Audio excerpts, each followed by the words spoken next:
10년쯤 전 가족 모임에서 사촌 동생이 이런 말을 했다. 국가에서 보조해주는 비용으로 여러 자격증을 취득할 수 있다는 거였다. 나는 급히 대충 화장을 하고 바로 일어나 미용학원으로 달려갔다. 일단 미용사 자격증이라도 취득한 뒤 뭐든 해봐야겠다고 생각한 것이다. 나는 언제부터인지 모르지만 무슨 일이든 시작하게 되면 일사천리로 추진해 나가는 습성이 생겼다.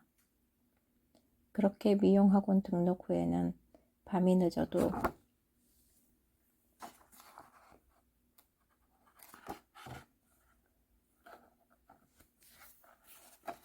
시간 가는 줄 모르고 연습에 몰두했다.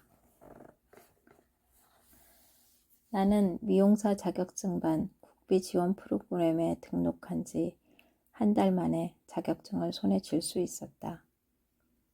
그렇게 취득한 미용사 자격증으로 내 나이 40에 사회생활을 시작했다. 40살. 내가 사회에 나왔을 때는 결혼과 출산, 그리고 육아로 인한 공백 기간을 채우기 위해 남들보다 몇 배의 노력이 필요했다. 전쟁터에 총없이 내던져진 병사의 심정으로 그렇게 혹독한 마흔을 시작했다. 하지만 인정받고 싶다는 욕구가 치솟아인지 가슴은 마구 뛰었다. 당신이 위대한 일이 일어나길 바란다면 정말로 위대한 일이 일어난다. 라고 한 애시 여자의 말처럼 내가 간절히 원한다면 정말 위대한 일이 일어날 것만 같았다. 결혼과 동시에 나는 최선을 다해 살았다. 그리고 이제 내 인생의 후반전을 위한 작전 타임인 40이 시작되었다.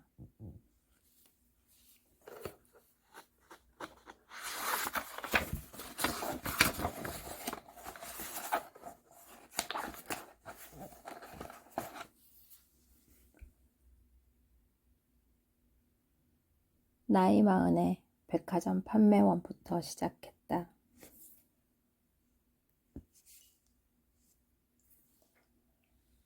나는 미용학원에서 만난 언니의 소개로 가발 회사에 입사했다. 가발은 내겐 너무나 생소한 품목이었다. 우리나라가 후진국이던 1960년에서 1970년대가 떠올랐을 정도로 내게는 정말 접해본 적도 없고 생각해본 적도 없는 품목이었다. 내키지는 않았지만 아는 언니 소개라 울며 겨자 먹기로 이력서를 제출했다. 백화점에 입점한 회사였고 AS실에서 각 매장에 내보낼 가발에 펌화나 염색 등을 하는 업무라고 했다. 가발이 백화점에? 의아했지만 큰 기대는 없었다. 나중에 미용실이라도 차리려면 손이 굳지 않게 연습이라도 할 생각이었다. 그러나 회사 방문 후 내가 생각했던 가발의 상식은 완전히 깨졌다. 나는 가발이 대머리 아저씨들의 전유물이라고만 생각했다. 그런데 나처럼 머리숱이 많은 사람도 유용하게 사용할 수 있는 획기적인 아이템이 있었다. 잦은 펌화와 염색으로부터 해방될 수 있으니 말이다. 회사 또한 제법 규모는 있고 꽤 흥미롭고 특별한 곳이었다. 갑자기 내 속에 잠재된 열정이 솟구쳤다. 아이들 잘 키우고 전업주부로 잘 살아가는 게 목표였던 내 안에서 또 다른 나를 발견한 순간이었다. 나를 면접 보셨던 팀장님은 뜻밖의 AS실 근무보다 백화점 쪽이 더 잘 어울릴 것 같다고 하셨다. 판매 쪽은 전혀 문외한이었기 때문에 조금 겁이 나기도 했지만 당시 이것저것 가릴 처지는 아니었다. 성공을 위한 발판이 필요했기 때문이다. 나를 배치하려고 했던 백화점의 매니저 자리와 직원 자리는 모두 공석이었다. 그래서 본사 직원들이 돌아가며 출근하고 있었다. 사실 그 매장은 잦은 매니저 교체로 고객님들의 신뢰가 떨어진 터라 백화점에서도 거의 방치하다시피 했다. 하지만 나는 최선을 다하고 싶었다. 출근 전날 밤에 아이들에게 각각 한 통씩 총 4통의 편지를 썼다. 이제부터는 학교나 유치원에서 오더라도 엄마가 없다는 사실이 낯설지 않도록 하기 위해서였다. 다시 말해 엄마가 갑자기 회사를 나가게 되어 아이들의 생활 패턴이 완전히 바뀌게 되었지 않은가.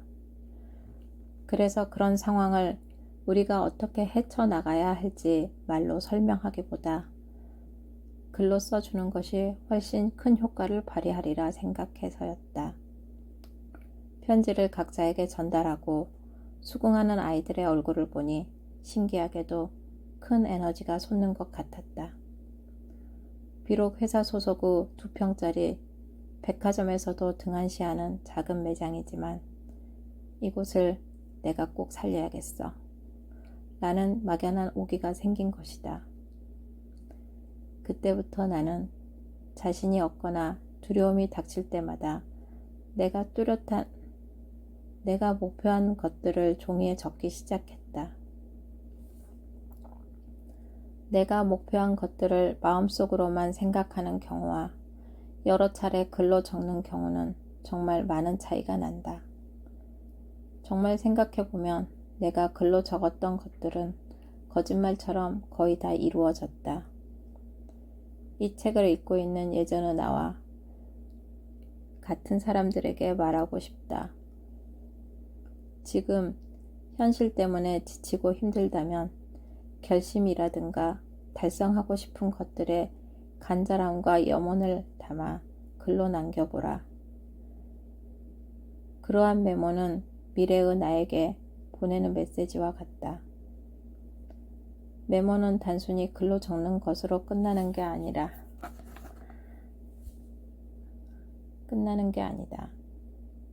내가 적은 글이 내 인생의 갈 길을 결정하는 방향타가 되기도 한다. 물론 메모란 펜으로 뭔가를 쓰는 일이다. 쓰기 위해서는 생각을 하게 되고 그러다 보면 생각이 발전한다. 그래서 나를 발전시키는 작지만 강한 힘은 평소에 일기를 쓰거나 메모하는 습관이 아니었나 싶다. 각설하고 나는 사람을 좋아하는 외향적 성향과 외모 꾸미기를 좋아하는 덕분에 백화점 생활에 잘 적응해 나갔다. 고객을 만나 설득해 판매로 이어가는데 따른 희열이 가슴을 뛰게 했다. 물론 처음부터 그렇진 않았다. 처음 출근 몇 개월간은 백화점 직원 출입 통로에 들어갈 때마다 왜 그렇게 두렵고 떨리던지 출근하는 모든 직원이 다들 베테랑처럼 보이다 보니 괜히 주눅마저 들곤 했다. 명품들로 휘감은 고객들을 응대할 때면 더더욱 그랬다. 하지만 이 모든 것들은 나 자신이 만들어낸 자격지심이었다. 주변 동료들과 조금씩 친해지다 보니 하나같이 내가 다른 곳에서 근무하다 온 프로 매니저인 줄 알았다고 했다. 그런 말들을 듣게 되면서 마음을 단단히 굳혔다. 그때부터 나는 두려워 심장이 뛰어도 절대로 내색하지 않았다. 이왕 해야 한다면 프로처럼 보이는 것이 여러모로 도움이 된다고 생각했기 때문이다. 결혼 이후로 신을 일이 없었던 뾰족 구두를 하루 종일 신고 근무했다. 저녁이면 다리가 퉁퉁 부었다. 정장도 불편했다. 하지만 목표가 있기에 결코 고단하지 않았다.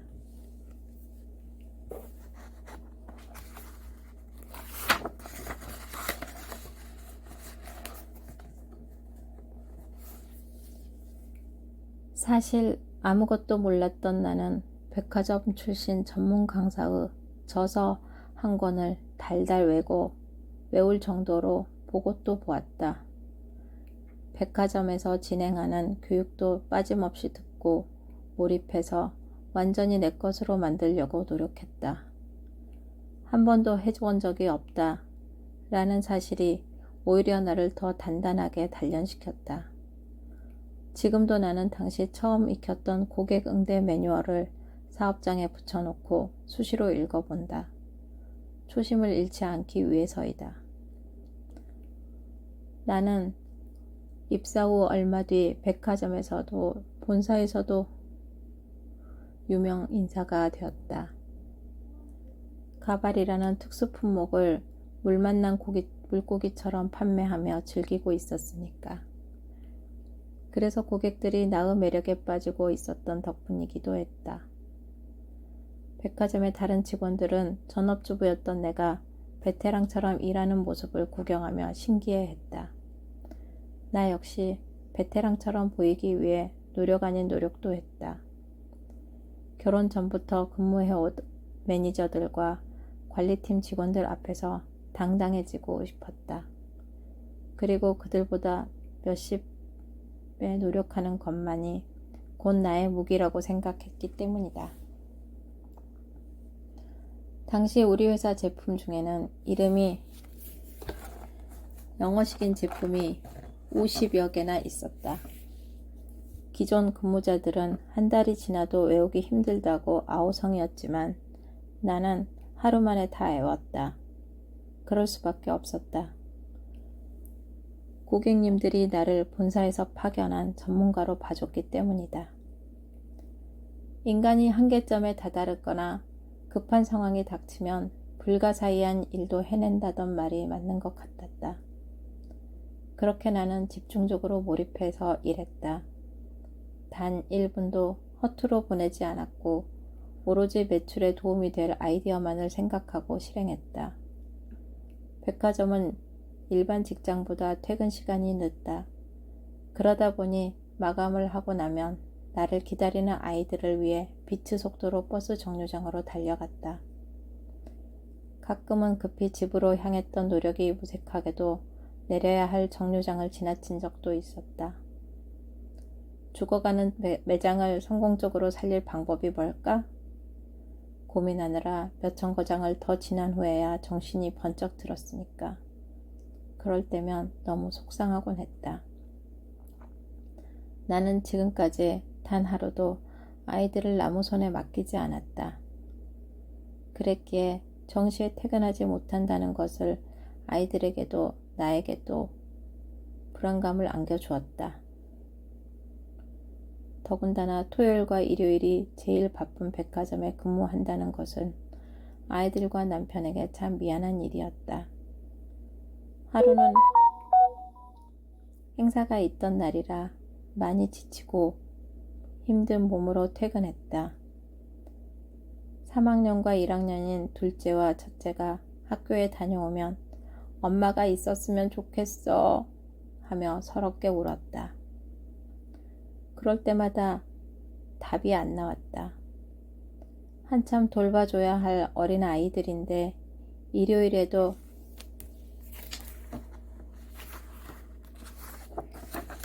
같이 있어주지 못하다니. 엄마가 써준 편지를 읽어보고서 알았어요 라고 흔쾌히 허락했지만 아직 어렸기에 시간이 갈수록 서러움이 복받쳤나 보다. 그래도 좀 컸다고 동생들을 달래주는 큰딸이 있어 든든했다. 하지만 그 애 또한 얼마나 허전하고 힘들었을까.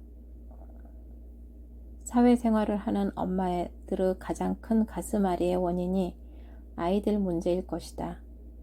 특히 어린 아이들을 시설이나 타인에게 맡기고 출근하는 것은 정말 힘든 일이다.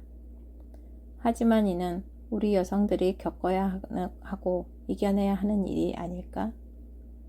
회사 다니느라 아이들을 제대로 돌보지 못하는 만큼 짧은 시간 동안이라도 온 마음을 다해 엄마로서 최선을 다해야 한다. 그 정성은 아이들도 느끼게 될 것인즉 그리하여 잘 자라줄 것이라 믿어야 한다. 가끔 나만 힘들다고 생각했다. 하지만 내가 모르는 아이들만의 힘든 또한 나와 동일했던 것이다. 다행스럽게도 백화점이라 출근 시간이 다른 직장보다 늦어서 아이들을 학교와 유치원에 등교시키고 나올 수 있어 정말 다행이었다.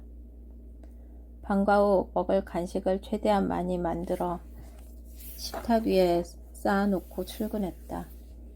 그랬더니 아이들 넷이 골고루 나눠 먹지 못하고 먼저 오거나 시국이 왕성한 아이가 거의 다 먹곤 했다. 특히 셋째 딸은 살이 부쩍 쪘다. 그 애를 보면서 가슴이 쓰렸다.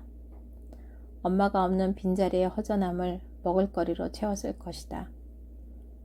내가 40에 도전했던 백화점 판매원으로서의 첫 걸음에서는 이렇듯 열정과 아이들에 대한 미안함이 교차되고 있었다.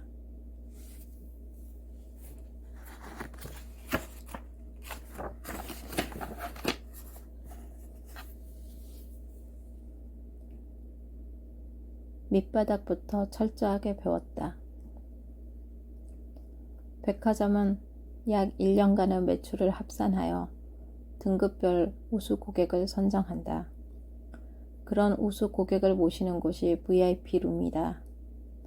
우리 매장은 그 당시 VIP룸 앞에 있었다. 어디든 마찬가지겠지만 종종 상식을 벗어나는 행동을 서슴지 않는 사람이 있다. 그날도 열심히 고객 응대를 하고 있었다. VIP룸에서 나온 고객 한 분이 나를 불러 세우더니 본인 구두를 손으로 가리켰다. 구두 바닥에 껌이 붙었는데 백화점에 와서 그런 것 같다며 나를 쳐다보는 것이었다. 나는 한 채의 망설임도 없이 한쪽 무릎을 바닥에 꿇고 구두에 붙은 껌을 내 손으로 떼었다.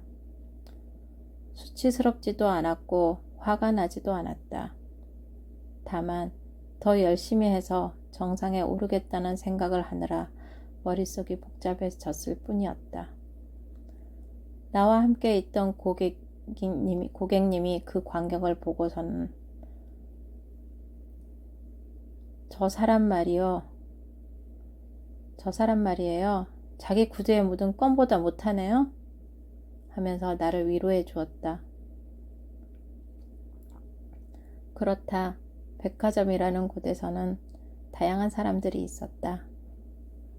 방송 매체에서도 자주 회자되듯이 간혹 온갖 갑질을 일삼는 한두 사람으로 인해 상처를 받기도 한다.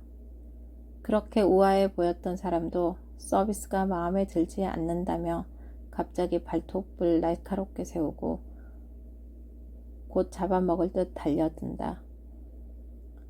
그런 분들은 대부분 돈이 있어도 행복하지 않은 듯 했다. 하긴 스트레스가 심하니까 자기보다 약자인 백화점 직원들에게 푸는 것 아니겠나 싶다. 하지만 때로는 판매자의 입장이 되어 생각해 주시는 고마운 분들 덕분에 감동하기도 한다. 훌륭하고 배려심이 많은 고객이 상대적으로 더 많은 것이 사실이긴 하다. 백화점 생활을 잘 해내려면 고객과의 성공적인 소통이 필요하다. 고객과의 면대면을 통한 영업활동을 해야 하는 특성상 갑질을 하는 고객과도 좋은 관계를 유지해야 했다. 그러기 위해서는 내가 먼저 상대방을 좋아해 주는 것부터 출발해야 한다. 그렇게 노력하다 보니 우리 매장에 오는 손님은 대부분 나와 같은 마음을 가진 것처럼 보였다. 진심이 서로 통하는 관계로 발전한 것이다. 그때 인연을 맺은 고객님들 중에는 10년이 지난 지금도 나와의 관계를 유지하시는 분들이 꽤 많다. 그분들은 아직도 내 성공을 함께 기뻐해 주시고 식구들 걱정과 안부 묻기도 아끼지 않으신다. 영업장의 고수는 고객에게 상품을 판매하는 데 급급해하지 않는다. 고객을 먼저 내 편으로 만드는 데 능숙해져야 한다. 그래야 고객의 마음이 부드럽게 열리기 때문이다.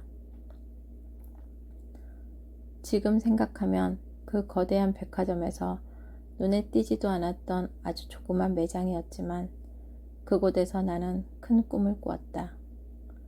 이 매장의 주인이 나라고 인식하고 의식하고는 이곳에서 내가 없으면 안 될 정도의 입지를 만들어야 한다고 생각했다.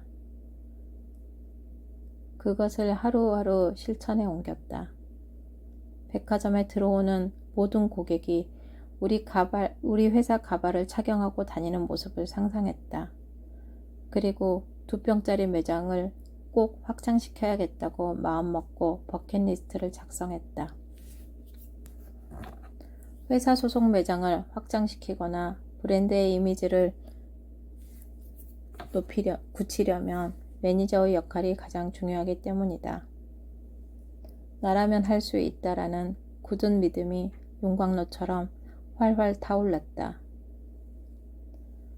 본사에서 알아주는 것 따위는 더 이상 중요하지 않았다. 타 매장에서는 본사가 백화점 측에 따로 행사 요청을 했었지만 나는 직접 백화점의 사무실을 찾아갔다. 행사가 잡히면 매주 금요일마다 거울에 달린 매대를 에스컬레이터 옆으로 끌고 갔다. 그리고 열정적으로 판매에 집중했다. 그렇게 한 결과 연말이면 백화점에서도 본사에서도 주는 매출 우수상은 내 거였다.